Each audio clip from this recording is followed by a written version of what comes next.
अस्सलामुअलैकुम, this is me Fiza Riyaz. Programme नया दौर में आपको खुश आमदीद कहते हैं। 5 अगस्त कश्मीर के जो हुकूक सलब किए गए थे उनके साथ इजहार यकजहती के लिए भरपूर तरीके से मनाया गया है। समाजी सतह पर भी, इनफरादी सतह पर भी, हुकूमती सतह पर भी रैलियां मुल्क भर में निकाली गई हैं। किस तरीके से इंडिया ने इस्तेहसाल किया कश्मीरियों का, आर्टिकल 30A लगाया, ख़त्म करने के बाद वहाँ पर मौजूद जो कश्मीरी जो कि अक्सरियत में मौजूद थे, इस आर्टिकल के ख़ात्मे के बाद होगा ये कि अब इंडियंस वहाँ पर आबाद हो सकेंगे, वो वहाँ के शहरी बन सकेंगे, वहाँ पर वो कारोबार कर सकेंगे, वहाँ पर वो जायदादें ख़रीद सकेंगे और वहाँ पर वो रह सकेंगे। उसके बाद होगा ये कि वो अपने आप को कश्मीरी रिप्रेजेंट करेंगे और उसके बाद आइंदा आने वाले सालों में ये जो आबादकारी का सिलसिला शुरू किया गया है, जब हक़ खुद इरादियत के तहत देखा जाएगा कि अक्सरियत इलाकों को आज़ादी मिल जाए और जहाँ पर हिंदू ज़्यादा मौजूद है उसको इंडिया के साथ मिला दिया जाए, तो हिंदू आबादकारी को ज़्यादा किया जा रहा है ताकि वहाँ पर हिंदुस्तान के जो मकबूजा कश्मीर है उसको मिला दिया जाए। सीधा साधा मकसद ये था, जो कि कश्मीरियों के हुकूक को भी सलब किया गया, उनकी आज़ादी को पामाल किया गया। फिर वहाँ पर रहने वाले सेफ नहीं है, वहाँ पर कोई भी वाकया होता है तो मोदी सरकार उस इलाके को कंट्रोल तो कर नहीं सकती है। वहाँ पर फ्रीडम फाइटर्स मौजूद हैं जो कि बुरहान वानी जो शक्ल में आते रहते हैं और उसके बाद वो अपनी आज़ादी की जंग लड़ते रहते हैं, लेकिन आ जाके सारा मलबा पाकिस्तान पर गिरा देता है। तो मोदी तो अपनी हरकतों से बाज नहीं आएगा, लेकिन पाकिस्तान आज भरपूर तौर पर कश्मीरियों के साथ है। हुकूमती सतह पर भी रैलियां निकाली गई हैं और तकरीबन तमाम ही, चाहे वो अपोजिशन है चाहे वो हुकूमत है, सब ने कश्मीर के हवाले से आज जो करारदाद पेश की उसको अक्सरियती राय से मंजूर कर लिया गया और इसका दर्द इंडिया में तो ज़रूर उठ रहा है। तो आज हम सबसे पहले प्रोग्राम में अपने कश्मीरी बहन भाइयों से इज़हार यकजहती करेंगे। यहीं से हम अपने प्रोग्राम का आगाज़ भी करते हैं। इसार राना साहब, जुल्फ़िकार राज साहब हमारे साथ प्रोग्राम में मौजूद है। राज साहब, यौम इस्तेक़साल के तौर पर हम इसको 5 अगस्त को मनाते हैं। कश्मीरियों के हुकूक सलब करने को एक वो कहा जाता है कि इस दिन मज़ीद कश्मीरियों पर जुल्म व सितम किया गया। इनफरादी तौर पर, मजमूई तौर पर हम रैलियाँ, जलसे जुलूस तो निकाल रहे हैं, लेकिन हुकूमती सतह पर, डिप्लोमेटिक सतह पर, डिप्लोमेटिक फ़ोरम में इस मसले को हल होना बड़ा ज़रूरी है और इसको एसोसिएट किया जा रहा है गज़ा के मसले से। जो गज़ा के अंदर हो रहा है ऑलमोस्ट वही मकबूजा कश्मीर में भी हो रहा है और जो भी हल निकलेगा ये दोनों स्टेट्स के लिए एक जैसा निकलेगा। Do you agree? बिल्कुल, मैं समझता हूँ कि कश्मीर के अंदर जो कुछ हो रहा है वो गज़ा से मिलता जुलता इसलिए है कि यहाँ पे भी नौजवानों को माफ़रा अदालत गिरफ़्तार किया जा रहा है, उनको शहीद किया जा रहा है, उनको गायब कर दिया जाता है, औरतों की इसमत दरी, बच्चों को मार दिया जाता है। और यहाँ पे कश्मीर के अंदर जो आज का दिन हम मना रहे हैं, यौम इस्तेसाल कश्मीर 5 अगस्त 2019 को जो कुछ हुआ, और ये वो स्याह दिन है कि जब मोदी सरकार ने वहाँ पे जुल्म की इंतहा कर दी। 370 वहाँ पे और 35A उसका नफाज किया गया और उसके नतीजे में ह्यूमन राइट्स ख़त्म कर दिए गए, उसके नतीजे में जमहूरी राइट्स ख़त्म कर दिए गए और उसके नतीजे में वहाँ पे जो अक्सरियत थी उसको अक़लियत में तब्दील करने के लिए एक ऑपरेशन किया गया। जितने मुसलमान थे उनकी वहाँ पे बगात तबाह कर दिए गए, फसलें तबाह कर दी गई, गार्बल डोज कर दिए गए और पंडित ले जा के इंडिया से वहाँ पे बसा दिए गए। हाँ। कश्मीर का इशू जो है एक अरसे से सर्द खाने में पड़ा हुआ था और मैं आज की रजीम को ये क्रेडिट ज़रूर दूंगा कि उन्होंने कश्मीर के मसले को ज़िंदा किया। ना सिर्फ ज़िंदा किया है बल्कि डिप्लोमेटिकली पूरी दुनिया के अंदर इसको प्ले किया है और इंडिया का चेहरा बेनकाब किया। मोदी का चेहरा इसके हवाले से बेनकाब हुआ है कि जो इंडिया कश्मीर के अंदर कर रहा है, और इंडिया इसलिए बेनकाब हो रहा है कि इंडिया ने एक लबादा ओढ़ा हुआ है सेकुलर स्टेट का, एक डेमोक्रेटिक स्टेट का। तो अब साबित हुआ है कि मोदी खुद भी दहशतगर्द है, इंडिया एज ए रियासत भी जिस तरह बिहेव कर रही है कश्मीर के अंदर, तो कश्मीर का मसला अब वो मसला नहीं रहा। मैं यकीन से ये कह सकता हूँ कि कश्मीरियों की कुर्बानी रंग लाएगी और कश्मीर आज़ाद होगा। अच्छा। और पाकिस्तान कश्मीर के मामले से किसी सूरत में पीछे नहीं हट सकता। जिस तरह हज़रत कायद-ए-आज़म ने कहा था कि कश्मीर पाकिस्तान की शारग है, बिल्कुल ठीक है। तो ये सिंपल एक स्टेटमेंट नहीं थी, एक बयान नहीं था हवा में, इसके पीछे एक पूरा नैरेटिव है, एक लॉजिक है कि आपका पानी वहाँ से आता है, आप कश्मीर के बगैर मुकम्मल नहीं है और कश्मीर पाकिस्तान की शारग है, जो शारग दुश्मन के हाथ में हो तो इंसान जिंदा कैसे रह सकता है। तो आज जो फील्ड मार्शल हैं उन्होंने भी कायद-ए-आज़म के उस नैरेटिव को आगे बढ़ाया और इंडिया को चैलेंज किया कश्मीर के इशू पे, और आज पूरी कौम निकली है और उन्होंने कश्मीरियों के ठीक साथ है। यकजहती का इजहार किया ठीक है। और मुझे लगता है कि पूरी दुनिया इंशाल्लाह इस पे फोकस करेगी और अमेरिका ज़रूर करेगा और ट्रंप साहब इस कश्मीर पर के वो मसले पहले को भी जरूर कह चुके फोकस हैं कि करेंगे। ये मसला हल करवा के रहेंगे। वैसे भी वो हर राना साहब सुबह उठते हैं, सोचते हैं आज किन मुल्कों की लड़ाई है, चलो इनकी सुलह करवा दें। और अगर उन्होंने वाकई नोबेल पीस लेना है तो फिर उसके लिए बड़ा इंपॉर्टेंट है वो गजा और कश्मीर वाला मसला हल कर दें। सबसे ज़्यादा पीस पूरी दुनिया में डिस्टर्ब अगर है तो आई गेस इन दो खितों का है। नहीं, लेकिन वो ना भी कराएं तो हम तो उनके साथ हैं, हमने तो उन्हें अवार्ड दिलवाना है। वो उनकी मर्जी है, ना करें या ना करें, लेकिन हमने तो उन्हें नॉमिनेट कर दिया है। हमने कर दिया, हमने ठीक तो है ना? दरख्वास्त दे दी। हाँ, वो क्या है, अब चाहे माँ रूठे या मामा मैंने तेरी बाँह पकड़ ली, तो हमने तो उनकी बाँह पकड़ ली है। अब वो करें या ना करें उनकी मेहरबानी है। वैसे तो सवाल ये कि हम ट्रंप की तरफ ही क्यों देखते हैं, खुद क्यों नहीं कोई कोशिश करते? जैसे कि क्या, अगर हमारे यूनाइटेड घर नेशंस का की अमल, अगर अमेरिका देखें सबसे ज़्यादा एम्पावर्ड तो वहाँ पर सुपर कंट्रीज़ है ना, रशिया हो गया, चाइना हो गया, अमेरिका हो गया। यूनाइटेड नेशंस भी उनके कहने पे चलता है। अगर यूनाइटेड नेशंस में भी जाए तो अगर अमेरिका हमारी सपोर्ट कर देगा, एक पावरफुल बंदा वहाँ पर, तो I think it's gonna be a big win for us. तो ये जो 57-58 मुसलमान ममालिक हैं वो कहाँ जाएंगे? सही बात है। जो इंडिया के साथ सबसे बड़ी ट्रेड कर रहे हैं। हमें तो गज़ा के मुसलमानों के तकलीफ देख के नींद नहीं आती, तो इन्हें कश्मीरी मुसलमानों की तकलीफ देख के नींद क्यों नहीं आती?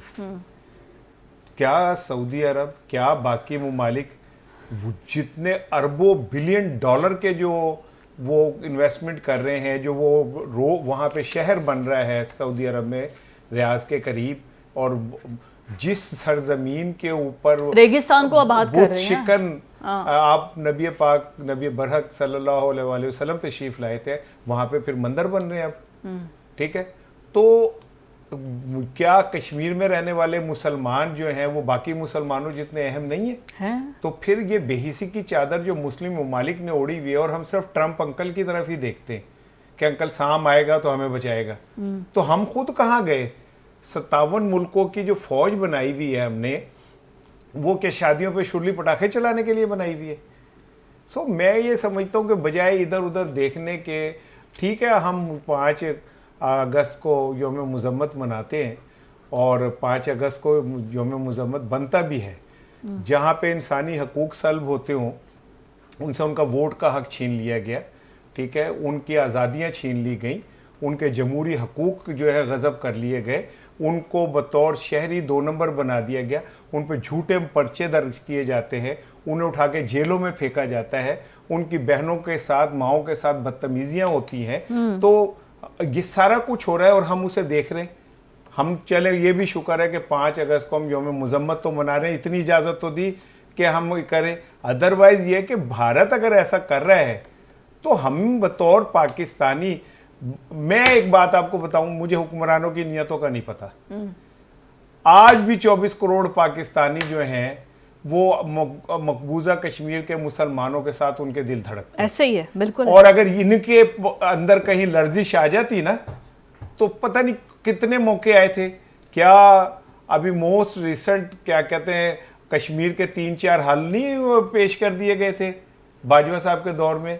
ठीक है, और वो फिर क्या मुशर्रफ के दौर में नहीं इस पे काम हो गया था? बहुत कुछ, ठीक है। सो पाकिस्तानी जब तक कश्मीरियों के साथ हैं, इंशाअल्लाह ताला जो कश्मीरियों ने अपने अज़्म हिम्मत से दास्तानें लिख दी हैं, मेरा ये यकीन है कि अगर भारत में इतनी ही ताकत होती तो आज वो आज़ादी का चिराग बुझ चुका होता। असल में इंडिया खुद भी नहीं चाहता कि ये मसला हल हो। वो अपना दिफाई बजट जो इतना बांध के रखते हैं पाकिस्तान के अगेंस्ट, सिर्फ पाकिस्तान का नाम लेकर ही तो सब कुछ करते हैं। वहाँ की जितनी पॉलिसीज हैं पाकिस्तान के अगेंस्ट है, वहाँ की इकोनॉमिक जितना तो इसलिए खरीदते हैं कि हम एक दूसरे की नफरत के नाम पे असली। जी ऐसे ही है, कश्मीर के नाम पे ही तो सब कुछ हो रहा है। क्यों राज साहब, ऐसा ही है। और जैसे मुशर्रफ साहब का आपने हवाला दिया, हिस्ट्री में ऐसा है कि he was about to resolve this issue, लेकिन फिर भी ये मसला हल नहीं हुआ। तो अब फील्ड मार्शल इतने एम्पावर्ड और पावरफुल हैं और डोनाल्ड ट्रंप उनको इतना पसंद करते हैं, तो आई गेस उनकी कमांड में इस मसले को हल किया जा सकता है।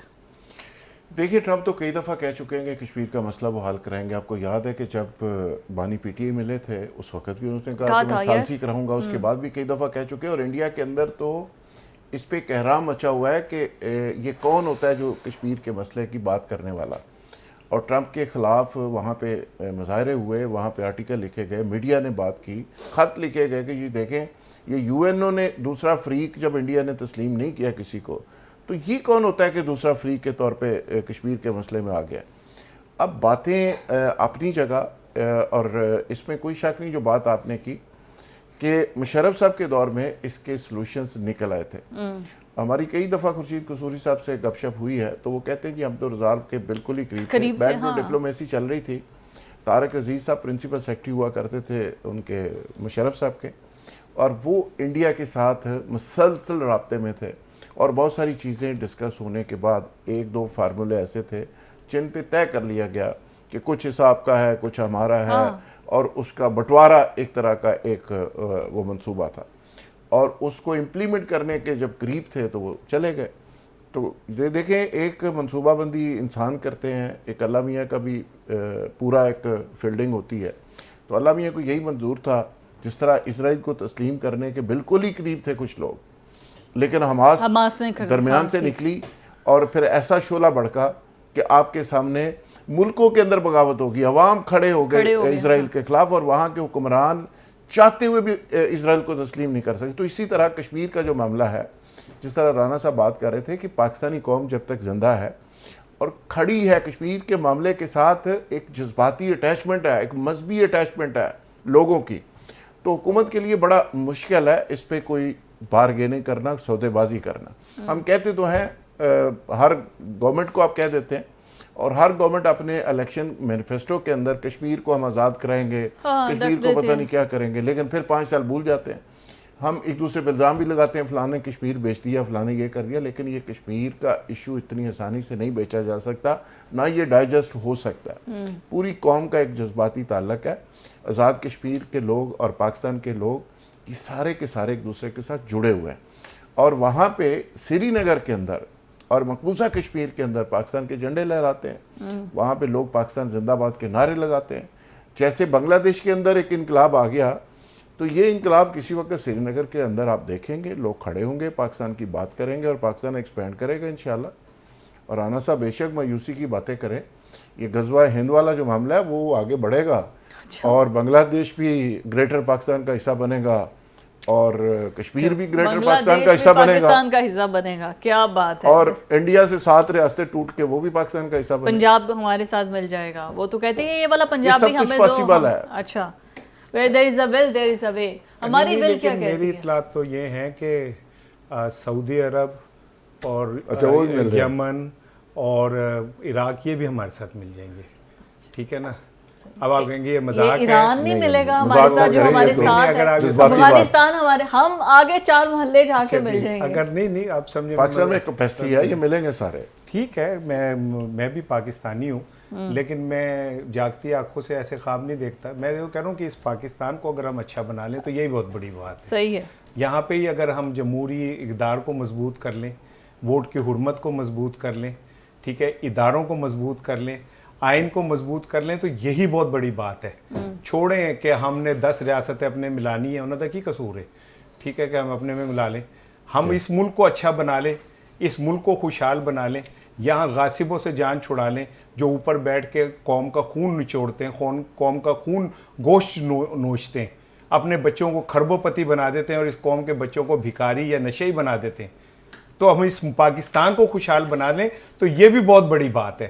छोड़े इतने बड़े बड़े ख्वाब देखने। मकबूजा कश्मीर तो हमारे देखे, मैं मकबूजा कश्मीर की बात नहीं कर रहा, मैं ओवरऑल बात कर रहा हूँ। और दूसरी में देखें, मकबूजा कश्मीर की जहां तक बात है, अब एक नई चीज मकबूजा कश्मीर के अंदर जो आई है वो ये है कि पहले होता था कि वहां पे जो कुछ भी होता था ना, ये कहा जाता था पाकिस्तानी यहां से भेजते हैं, जी जी, ठीक है। अब वहां पे खुद लोकल फ्रीडम फाइटर मौजूद हैं। अब ये पाकिस्तान पे से लेवल हटा दें आप कि हम यहां से भेजते हैं, ठीक है। जिन्हें हम भेजते थे उन्हें हमने पता नहीं बेचारों को उनके साथ क्या किया है, और उनकी अजमत को सलाम। ये है, मैं कह रहा हूं, अगर नवाज शरीफ साहब ये बात कह सकते हैं तो मैं भी एक वैसे जनरल बात कर रहा हूं। अच्छा। कि भाई बात यह कि वहां पे जो लोग बैठे हुए हैं वो अपनी जंग खुद लड़ रहे हैं। दुनिया को ये बात समझ आनी चाहिए कि पाकिस्तान उनकी इखलाकी सपोर्ट करता है, लेकिन वो अपनी आज़ादी की जंग खुद लड़ रहे हैं। उनके कॉन्सेप्ट के साथ ठीक हम है ना? जरूर खड़े हैं, लेकिन हाँ, हम इखलाकी तौर पे उनके Yes. साथ खड़े हुए एडे ही ऐसी कर सकते हैं और ऐसे तो बात कर भी नहीं सकते। लेकिन इसके बावजूद जो वहां पे लोग मौजूद हैं वो अपनी जंग खुद लड़ रहे हैं। अल्लाह उन्हें कामयाबी दे और अल्लाह ताला उन्हें आज़ादी दे। वो कश्मीरी हो या गजा के मुसलमान हो, अगर वो ये समझे कि मुसलमानों के कंधों से कंधे मिला के वो अपनी जंग जीत सकते हैं तो उन्हें इस खाम ख्याली से बाहर आ जाना चाहिए। क्योंकि जो मुसलमान आज का है और उसका मुसलमानों का जो हुक्मरान है उससे ज्यादा बेहिस, उससे ज्यादा लाताल्लुक और उससे ज्यादा अपनी नाक के आगे से ना देखने वाला मैंने नहीं देखा। हिस्ट्री में इस तरह के मुस्लिम हुक्मरान नहीं आए कि जहां पे कश्मीर के अंदर जब खून रेजी हो रही थी तो G7 के इजलास के अंदर ये सारे मुसलमान ममालिक जो उसका हिस्सा वहां गए थे शिरकत ये करने। अच्छा, वैसे ये बात है राना साहब, ये G7 हो गया, OIC हो गया, अब क्या है, क्या ही कर लिया इन लोगों ने बना के। हर साल कहीं ना कहीं सारे बड़े बैठते हैं, कोई एक मसला, कब मेरी भी थोड़ी रहनुमाई कर दे। कभी आप जब से जर्नलिज्म में आए, इतने साल हो गए आपको, कोई देखा है इन्होंने कोई कमाल किया? नहीं, बस समझे ये OIC ये ऐसे ही है जैसे हमारी सुप्रीम कोर्ट होती है ना। देखिए हमारी सुप्रीम कोर्ट, राना साहब हमारी नहीं, सुप्रीम कोर्ट मतलब का फैसले करती मयार हैं, अलग है। फैसले करती हैं, अदल करती हैं, मैं ये कह रहा था। आप तो पता नहीं किस तरफ ध्यान चले जाता है। आप बताएं राज साहब, आज तो बल्कि कश्मीर पे हुकूमत, बल्कि अज़मा बुखारी ने भी बड़ा इस पे बोला है, वो भी बड़ा बोली है। आप तो थे वहाँ पर मौजूद, क्या क्या कहती रही हैं वो?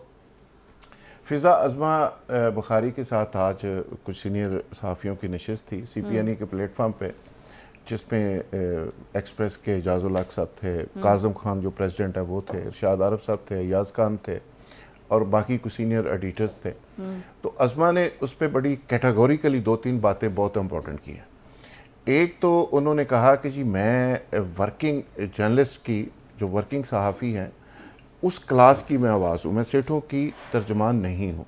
Very nice. और ये कैटेगोरिकली मैं इसको एंडोर्स इसलिए करता हूँ कि अज़मा का अगर स्टाइल देखें, उसकी सियासत देखें, उसका थ्रू आउट पूरी मिनिस्ट्री का रिकॉर्ड देखें तो उसमें यही चीज़ सामने आती है कि वो आम कारकुनों की आवाज़ बनती हुई वो नज़र आती है जगह जगह।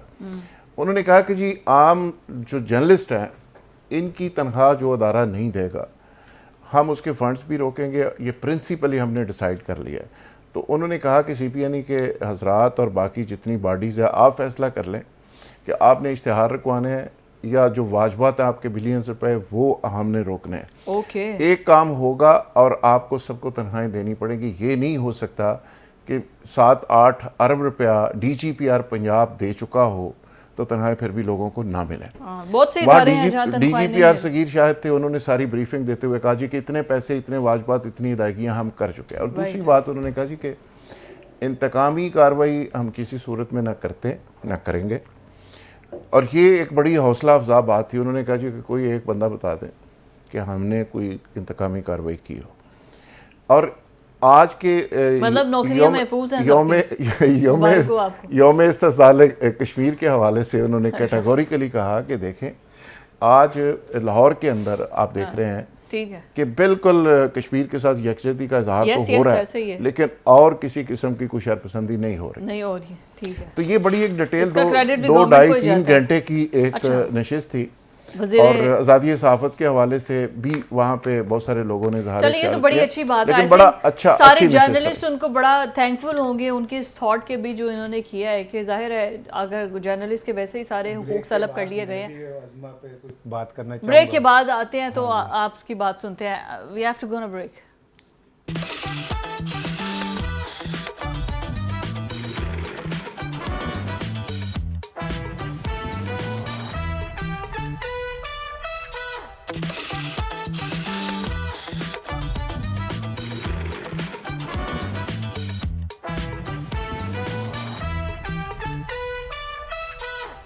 ये हुकूमत आई थिंक हिस्ट्री में ये पहली हुकूमत ऐसी होगी जिसमें अपोजिशन, कौमी असम्बली के जो हैं वो उनकी नशिस्त भी खाली है। पंजाब के अंदर अपोजिशन लीडर नहीं है, सेनेट के अंदर अपोजिशन लीडर नहीं है, सबको नाअहल करार दे दिया है।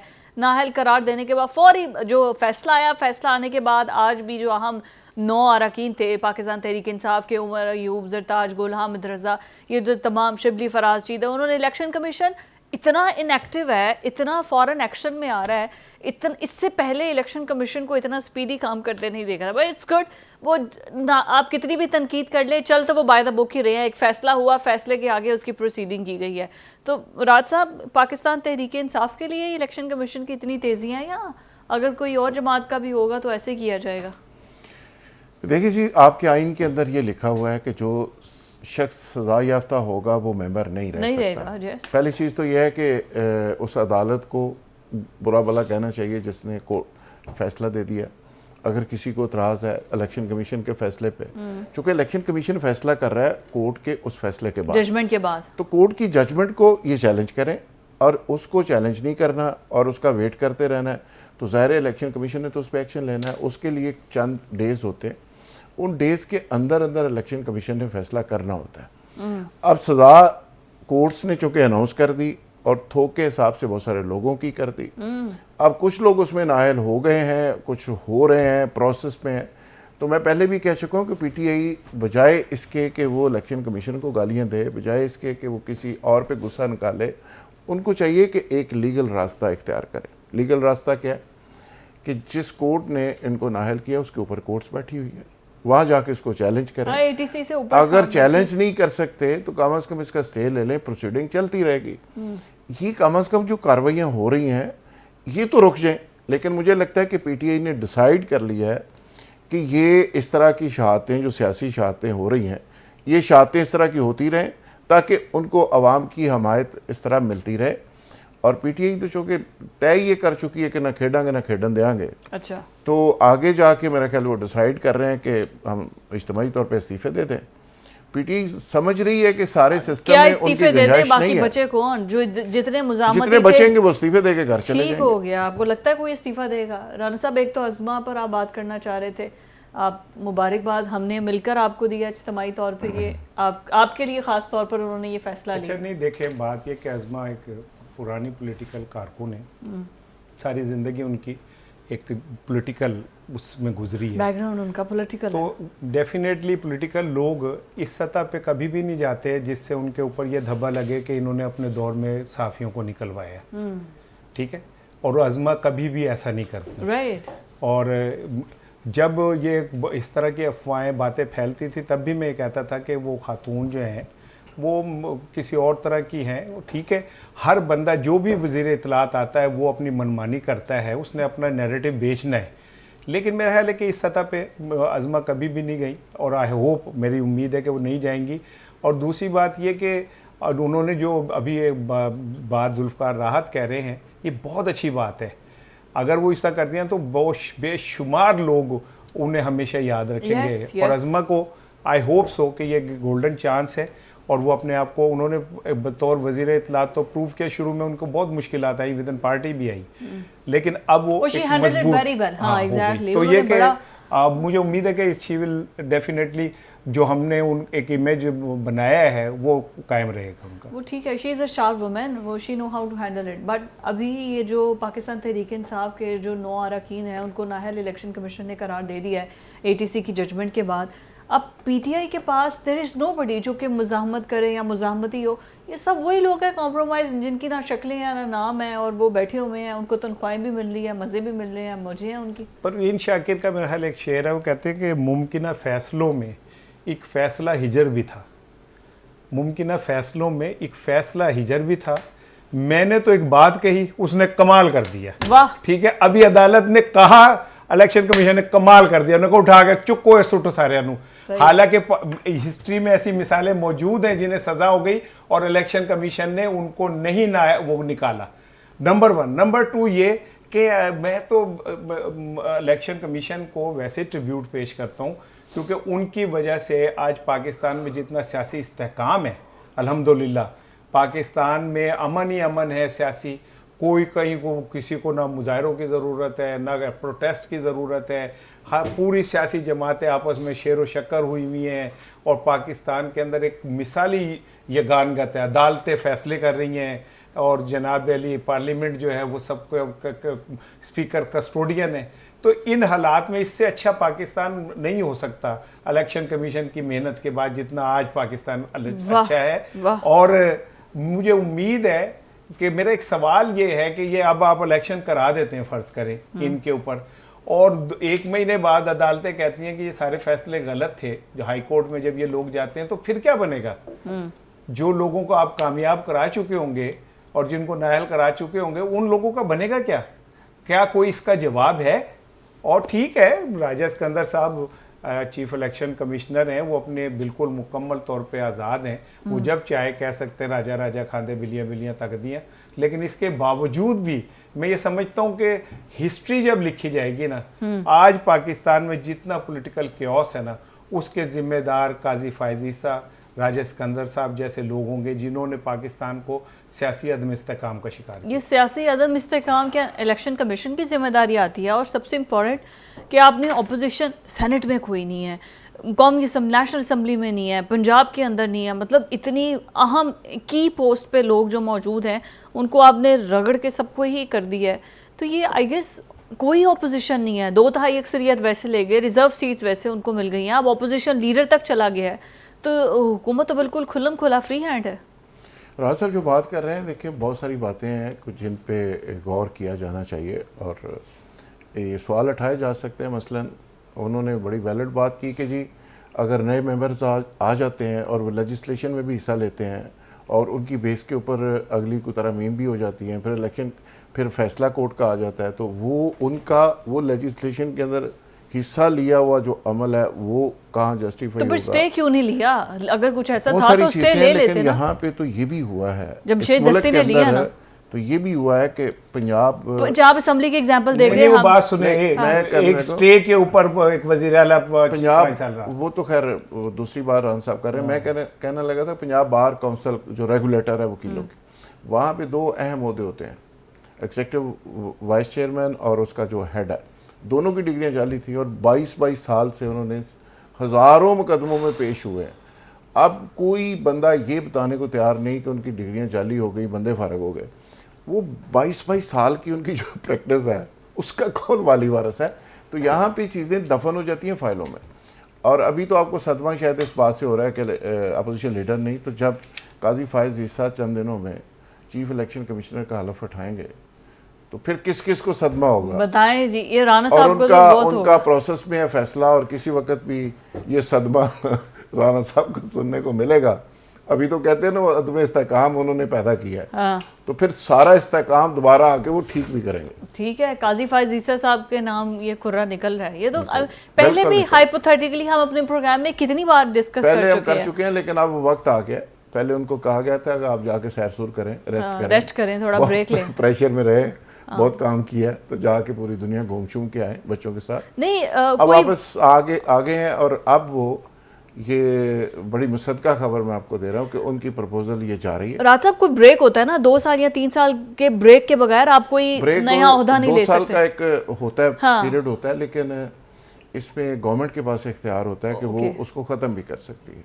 ठीक है जी, मुबारक हो आपको अगर वो आ जाते हैं, आप तो बड़े खुश होंगे। पर एनीवेज अभी पाकिस्तान तहरीक इंसाफ और ये जो तमाम लोग नाअहल हो जाते हैं, आधे से ज़्यादा तो इनके लॉयर्स हैं। मुझे ये समझ नहीं आती कि इनके लॉयर्स पहले से ही प्रिकॉशनरी मेजर्स क्यों नहीं लेते। वैसे एक मुझे बात बताएं, आप काम जॉब करती हैं या बड़े प्रोफेशनल अंदाज में प्रोग्राम करती हैं, आपको इसके पैसे मिलते हैं, लेकिन आप अमूमन कहती हैं कि मेरे लिए मेरी रिस्पेक्ट बड़ी सुप्रीम है, मैं अपनी रिस्पेक्ट के लिए कोई कंप्रोमाइज़ नहीं करती। ये कैसे लोग हैं? छोटे छोटे मुफादात के लिए इतने पैसे होते हैं, जायदादें होती हैं, खरबों रुपए होते हैं इनके पास।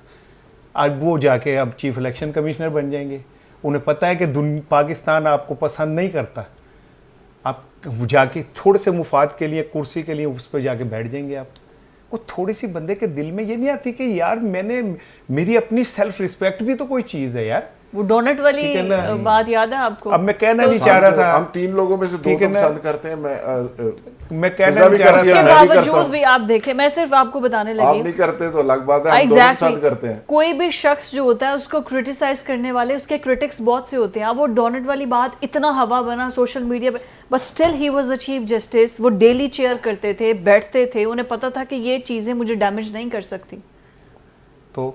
तो यही तो मैं आपको बता रही हूँ कि उनका सेल्फ रेजिस्टेंस इतना ज्यादा था। कहते तो मैं आपको क्या समझा रही हूँ।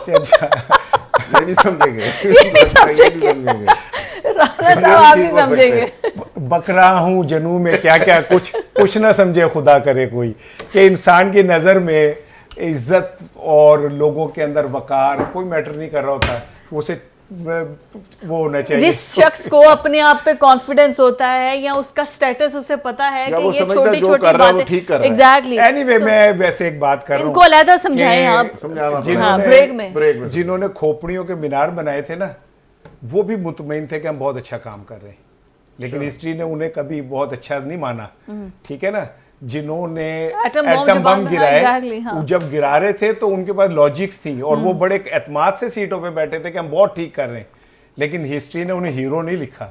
एनीवे मैं तो खैर ऐसे ही पता नहीं मेरे क्यों मैं मतलब फिर मेरा खोल नहीं आप सिर्फ पीटीआई पे रहे, जो उनके लोग नाहल हुए हैं उस पर रहे, कोई बात नहीं है। मैं तो कह रहा हूँ गल मुकाओ, सबको एक दफा नाहल करार दे दें, क्योंकि मेरी किताबों में पीटीआई जो क्या कहते हैं ये हुकूमत है, पीटीआई को एक वो कौन सी जमातें होती है जिन पे वो लग जाती है पाबंदी लगने वाली, कलादम।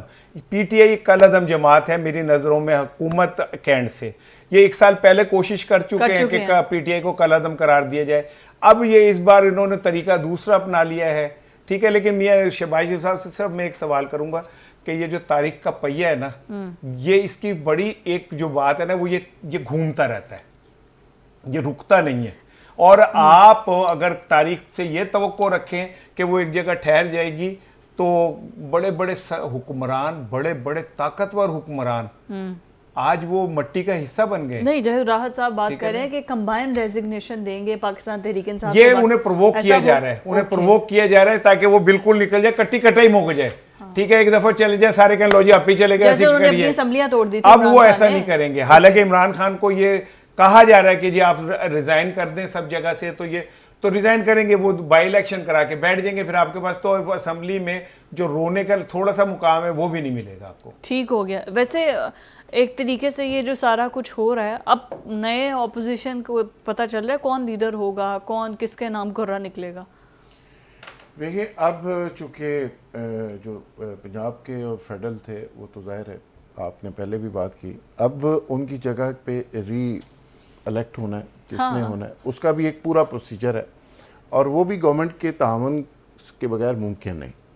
ये ऐसा तो नहीं हो सकता कि पार्टी अपने तौर पे कहे कि ये अपोजिशन लीडर आज से, उसका एक प्रोसेस है पूरा, और उसके लिए नोटिफाई होना है, असेंबली सेक्रेटेरिएट उसमें इन्वॉल्व होता है, सारा काउंटिंग होती है, सारा सिस्टम नहीं पता क्या, अभी पीटीआई के सीट्स ज्यादा थी, इस वजह से उनके कायदे हिस्ब पे इख्तिलाफ थे, इसी बेस पे है ना। अपोजिशन में जिसकी नाहल इतने ज्यादा हो गए हैं पीटीआई वाले, अब मैं उसी तरफ आना चाहता हूँ कि नंबर गेम इतनी तेजी से बदल रही है कि कल को ऐसा ना हो कि अपोजिशन लीडर वहाँ पे फजल रहमान साहब की पार्टी का को बैठा हो, या 2-4 दूसरी जमातें मिलके आज़ाद एक ग्रुप निकल आए बीच में से, वो ग्रुप अक्सरियत में हो और पीटीआई अकलियत में चली जाए, तो फिर अपोजिशन का इस्तेहकाक जो है वो उसके पास चला जाएगा।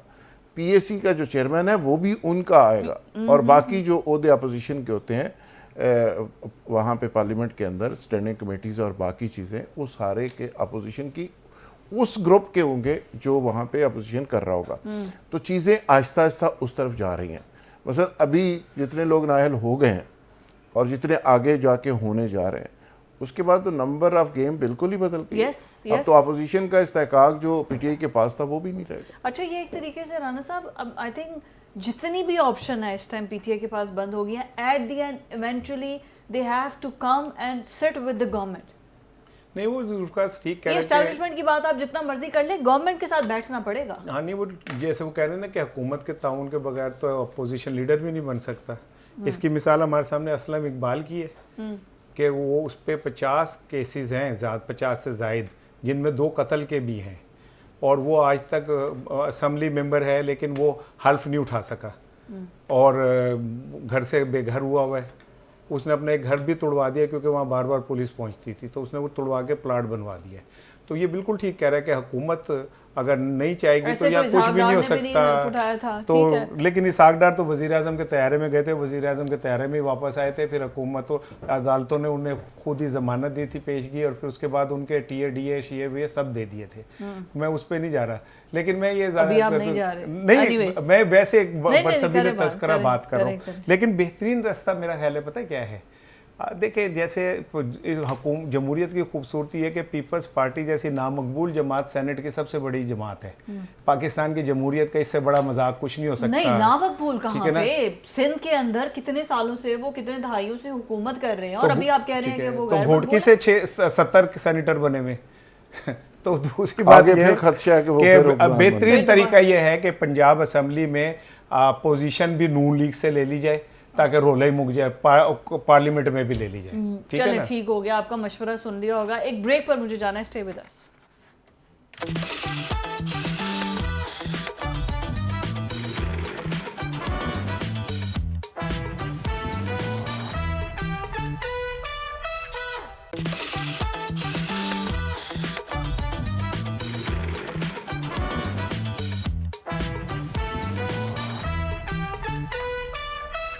वफाकी हुकूमत ने 26वीं आईनी तरमीम के लिए अपोजिशन को एक बार फिर से मुज़ाकरात की दावत दी है। वज़ीर कानून आज़म नज़ीर तारर, उन्होंने मीडिया टॉक भी किया है। उन्होंने कहा आएँ, बैठें, अपनी सिफारिशात दें, लेकिन अपोजिशन वाले तो नाअहल होते जा रहे हैं। वो कौन सी अपोजिशन को दावत दे रहे हैं, और अगर वो कोई सिफारिशात लेकर भी आते हैं तो क्या उसको तरमीम के अंदर शामिल किया जाएगा कि नहीं, ये एक अलग डिबेट है। लेकिन उनकी गुफ्तगू सबसे पहले सुनते हैं।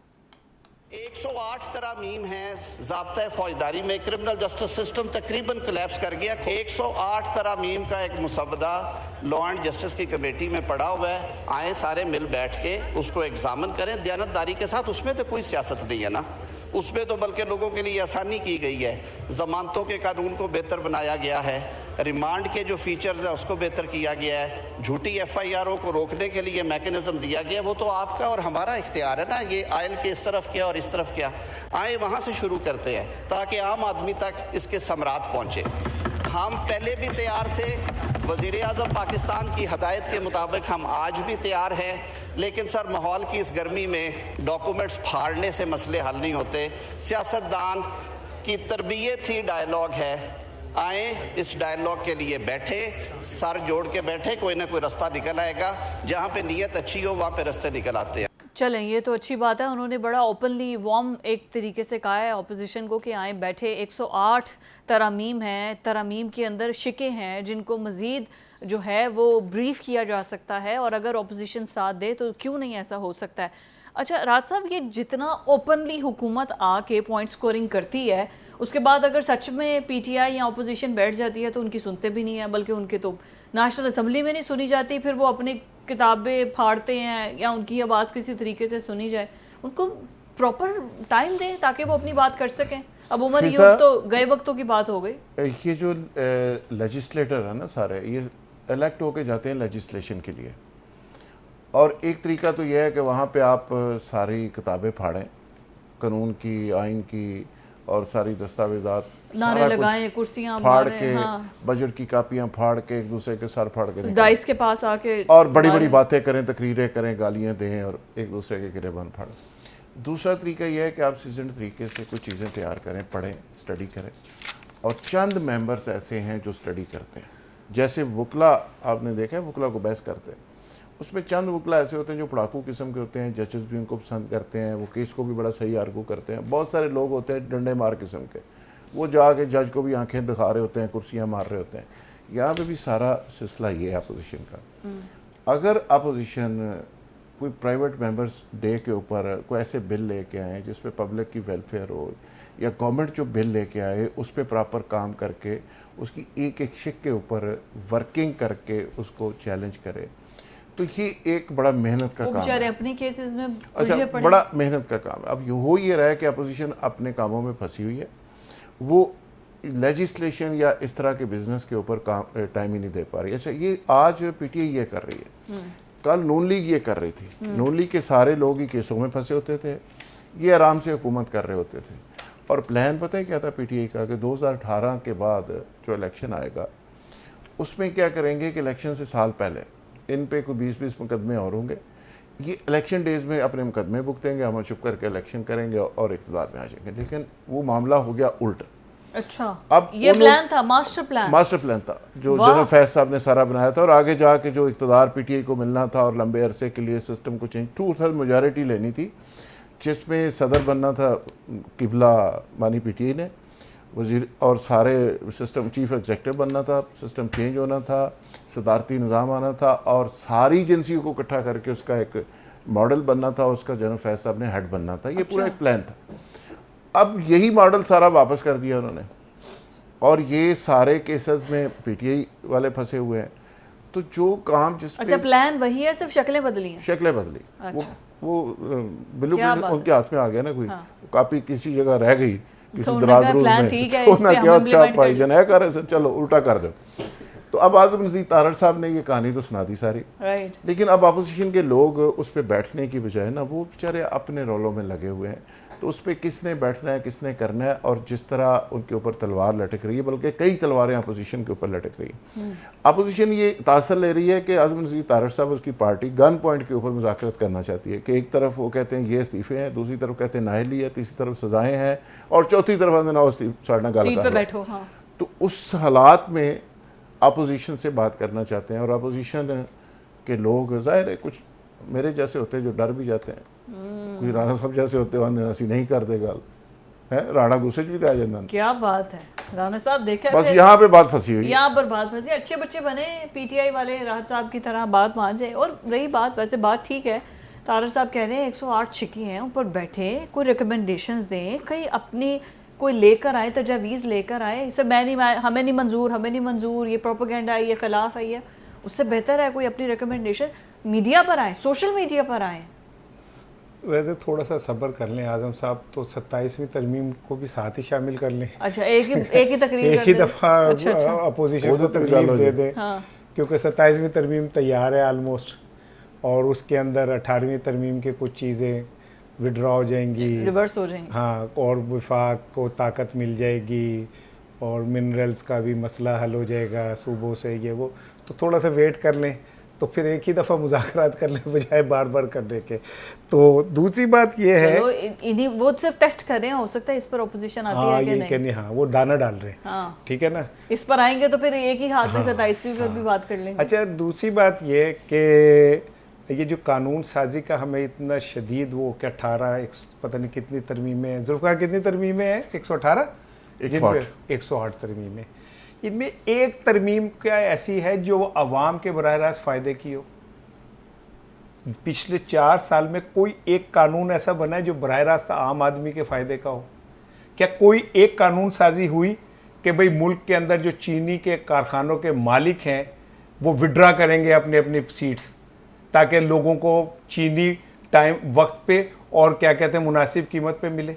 तो ये ऑपोजिशन ले आए ना, सुन लीजिए ना, मेरी बात तो सुन लिया करें ना। आपके तो मुझे लगता है ड्यूटी लगी है कि इसकी बात पूरी नहीं होने नहीं, आप करें बात, अब मैं नहीं बोलती, तो मेरी बात पूरी होने दिया करें, मेहरबानी करें।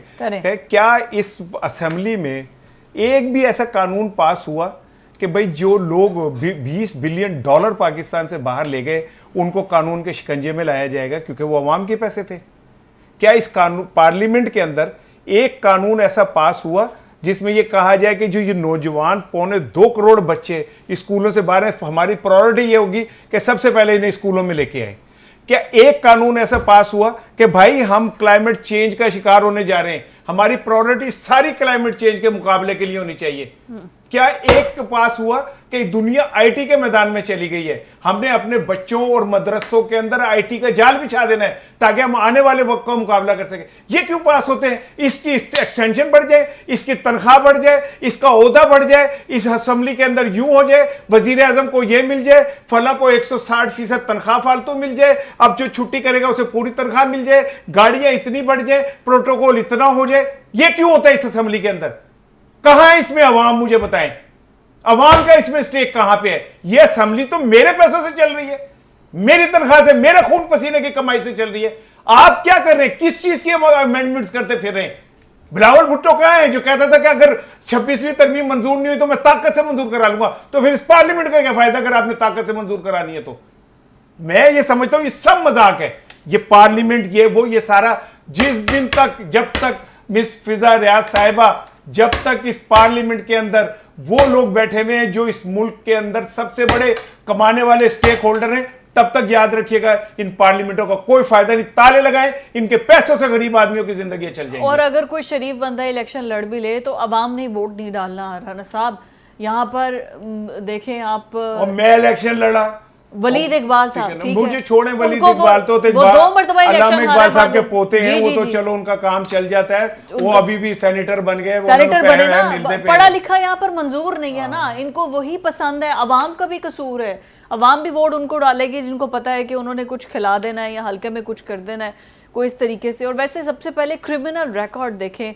डिग्रियां यहाँ पे जाली हैं, सब लोग बैठे हुए हैं। एक बात आपकी काट रहा हूँ, जो आप जुमला कह रही है कि आप जब कोई बंदा मुंतखब हो जाता है तब क्यों कहते हैं कि इसकी डिग्री जाली है, आप पहले क्यों नहीं चेक करते? इलेक्शन कमीशन, ठीक है, और तब तक चुप क्यों नहीं रहते जब तक वो आपके खिलाफ नहीं बोलता? इसलिए चुप रहते हैं कि वो इस तरह के लोग बड़े सूट करते हैं। वो उसके ऊपर केसेस हों, डिग्री जाली हो, उसके कई कमजोरियां हों, कई मसले हों, 8-10 फाइलें हों, तो वो जाहिर है वो तो बड़ा सूट करता है। कॉम्प्रोमाइज है ना, जैसे अली अमीन गंडापुर साहब हैं, सब कहते आप हैं कि वो पार्लियामेंट में कॉम्प्रोमाइज है। जाएं फिजा साहिबा, तो आप कोई अच्छी कंस्ट्रक्टिव बात करेंगी ना, वहां तो नए नए जोड़ों का लिबास हो रहा था कि केड़ा महंगा पा के आया, ठीक है, किसके क्या है, खवातीन या मर्द भी ऐसे? खवातीन, मर्दों के पास भी, मर्दों के भी जो होते हैं, अब जुल्फकार राहत माशाल्लाह ब्रांड पहनता है सारे, ठीक है भाई, ठीक है, मर्दों के पास भी चॉइस होती है। मैं तो ये, मैंने लंदन से ली है, तो मैं बात सिंपल ये कर रहा हूँ कि वहां पे उसके भी रेट अब महंगे हो रहे हैं। हाँ, मैंने गया था इस बार, मुझे जैकेट जो है मेरे साइज का अंग्रेज एक मरा था, मुझे पूरी आ गई थी, लेकिन महंगी बहुत थी, ठीक है ना। लेकिन असल बात फिजा साहिबा यही है कि देखें ना, आप भी एग्री करेंगे, जुल्फकार भी, जब तक पार्लियामेंट में ग्रास रूट लेवल से लोग नहीं जाएंगे, किसी को क्या पता जिनकी गाड़ी उनके दफ्तर से निकलने से 2 घंटे पहले चला के चिल कर दी जाती है, उसे क्या पता यार हफ्ज़दा माहौल में जब पंखा बंद हो जाता है तो लोगों की जिंदगी पे कितना अजाब गुजरता है। I know. उसे क्या पता कि एक माँ के ऊपर क्या गुजरती है जब उसके बच्चे को दूध नहीं मिलता और बच्चा रो रहा होता है।